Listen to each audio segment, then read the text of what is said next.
पापा ने बिटिया को मार डाला। आज जो मैं कहानी आपके बीच लाया हूँ वह हाल ही में घटी 10 जुलाई 2025 की घटना है। यह घटना गुरुग्राम के सेक्टर 57 की है, जहां एक पिता दीपक यादव ने अपनी बेटी राधिका यादव की 4 गोलियां मारकर हत्या कर दी। एक गोली बेटी के कंधे पर लगी जिससे वह ज्यादा डैमेज नहीं हुई, लेकिन एक गोली उसके दिल में लगी जिससे वह पूरी तरह डैमेज हो गई, जबकि 2 गोलियां और मारी जिससे उसकी आंतें फट गई। करीब 10:30 बजे जब राधिका अपनी रसोई में खाना बना रही थी तो उसके पिता दीपक यादव ने पीछे से कंधे पर गोली मार दी। इसके बाद बचने के लिए राधिका भागी, लेकिन रसोई में कम जगह होने की वजह से वह ज्यादा दूर ना भाग सकी। उसके बाद पिता ने बेटी को 3 ताबड़तोड़ गोली मारी जिससे वह वहीं गिर पड़ी और उसकी कुछ ही देर में हमेशा के लिए सांसें थम गई, रुक गई। कौन थी राधिका यादव? हरियाणा के गुरुग्राम में 25 वर्षीय राधिका यादव गुरुग्राम में जूनियर इंटरनेशनल टेनिस प्लेयर की टेनिस चैंपियन थी।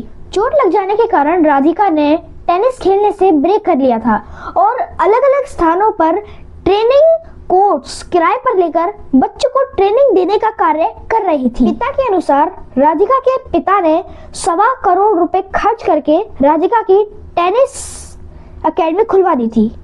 पिता के बार बार मना करने पर भी राधिका ने किराए पर ट्रेनिंग कोर्स लेकर ये काम जारी रखा, जिससे पिता और बेटी में विवाद बढ़ता गया। यहाँ मैं आपको एक बात स्पष्ट कर दूं कि बाद में जांच में खुलासा होने पर यह पता चला कि राधिका यादव के पास खुद की कोई टेनिस एकेडमी नहीं थी, बल्कि जो राधिका यादव थी वो ट्रेनिंग कोर्स को किराए पर लेकर बच्चों को ट्रेनिंग देने का काम कर रही थी।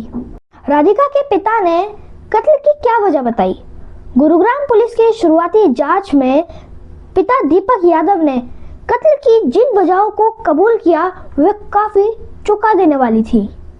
उसने साफ कहा कि उसे बेटी की टेनिस एकेडमी किराए पर लेकर चलाने और सोशल मीडिया एक्टिविटी से कनेक्ट रहने की ये बात मंजूर नहीं थी। पिता ने बताया कि उसे लोग ताने देते थे कि वह अपनी बेटी की कमाई पर जी रहा है।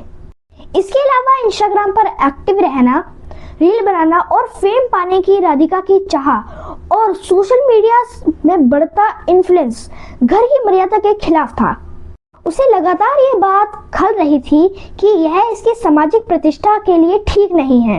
इसी सोच से के कारण वह परेशान रहने लगा, तनाव में रहने लगा और बेचैन रहने लगा। इसी टेंशन और आवेश में आकर उसने अपनी बेटी राधिका की हत्या कर दी। दीपक ने कहा, मैंने पाप किया है। मेरी बेटी मेरी इज्जत थी, लेकिन समाज की बातें और लोगों के ताने मेरे लिए जहर बन चुकी थी। आखिर कत्ल की असली वजह क्या थी? क्या जो दीपक ने बताया क्या वो कत्ल की असली वजह थी या कत्ल की वजह कुछ और थी? इस केस की जब पुलिस ने जांच पड़ताल शुरू की और राधिका के सोशल मीडिया एक्टिविटी और टेनिस एकेडमी से जुड़े दस्तावेजों की खोज की तो राधिका के फोन से उसके कोच के साथ व्हाट्सएप चैटिंग सामने आई, जिसमें राधिका अपने कोच से कहती है कि मैं यहाँ पे काफी पाबंदियों में हूँ, मैं अपनी लाइफ को एंजॉय करना चाहती हूँ और मैं यहाँ से काफी दूर चले जाना चाहती हूँ। उसने एकेडमी के ग्राउंड्समैन को भी व्हाट्सएप किया और कहा कि मैं कल आऊंगी। एकेडमी के ग्राउंड्समैन संदीप ने बताया कि राधिका की हत्या से पहले राधिका ने उससे व्हाट्सएप पर नॉर्मल बातचीत की थी और ऐसा कहीं भी नहीं लग रहा था कि कोई ऐसी घटना घट सकती है। वहीं राधिका के फिजियोथेरेपिस्ट का कहना था कि वह खेल में बड़ा नाम कमाना चाहती थी और विंबलडन चैंपियनशिप जीतना उसका सपना था। दोस्तों, राधिका के इस मर्डर केस में कई अहम खुलासे हुए हैं, जिनमें 3 खुलासे महत्वपूर्ण हैं जो इस गुत्थी को सुलझा सकते हैं। पहला खुलासा, ये मर्डर पूरी प्लानिंग के साथ किया गया। आरोपी पिता ने मर्डर पूरी प्लानिंग के साथ किया। वह करीब 15 दिन से मर्डर की योजना बना रहा था। उसे ये मौका 10 जुलाई 2025 को मिला। उसकी योजना थी कि उसका बेटा इस प्लानिंग का हिस्सा ना बने, इसीलिए उसने अपने बेटे को किसी काम के बहाने से पहले ही बाहर भेज दिया था। दूसरा खुलासा, रिपोर्ट्स में दावा किया गया कि राधिका इंटरकास्ट मैरिज करना चाहती थी, लेकिन उसका पिता पुराने ख्यालों का था और वह अपने बेटी की शादी किसी दूसरी जाति में नहीं करना चाहता था। वह इस बात से नाखुश रहने लगा। उसे यह भी शक था कि इंस्टाग्राम के जरिए राधिका किसी लड़के से जुड़ी हुई है। इसी वजह से घर में विवाद भी रहते थे। तीसरा खुलासा, झगड़े से परेशान राधिका घर छोड़ना चाहती थी। राधिका की अपने कोच अजय यादव के साथ व्हाट्सएप चैटिंग सामने आई, जिसमें राधिका ने किसी भी तरह घर छोड़ने की बात कही और विदेश जाने को लेकर भी डिस्कस किया। अब सवाल है कि वारदात कैसे हुई।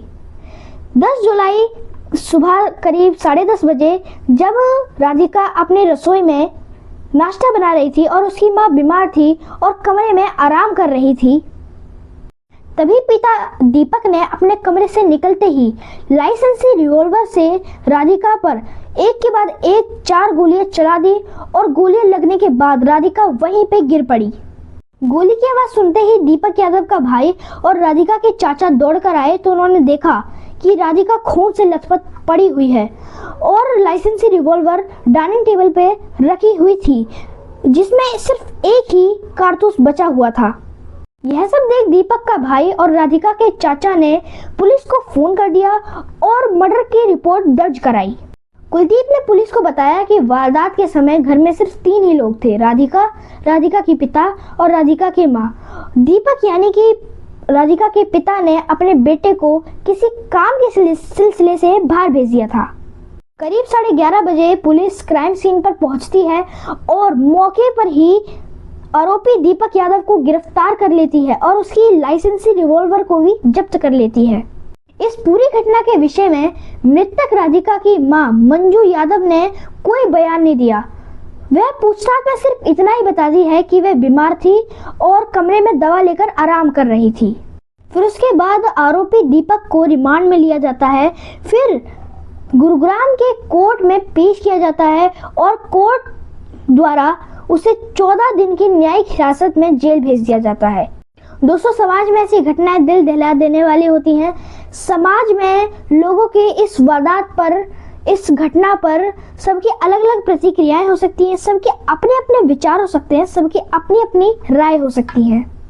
लेकिन जो भी हो, बेटी की हत्या के आरोप में आईपीसी की धारा के अनुसार पिता को सजा होगी, उधर बेटी भी इस दुनिया से हमेशा के लिए जा चुकी है। इस प्रकार एक घर पूरी तरह बर्बाद हो गया है और एक परिवार की खुशियां भी खत्म हो चुकी हैं। तो दोस्तों, किसी का भी एक घर हो, जीवन हो, वो इस तरह बर्बाद ना हो, इसीलिए अपने परिवार में एक दूसरे के प्रति सहनशीलता, दया, करुणा, प्रेम और एक दूसरे के प्रति आपसी समझ को बढ़ावा दिया जाना चाहिए और किसी भी समस्या को मुस्कुराहट, प्रेम और दया के साथ सुलझाना चाहिए। मैं लाता रहूँगा ऐसी कहानियाँ।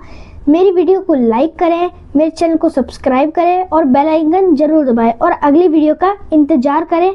तब तक के लिए नमस्कार।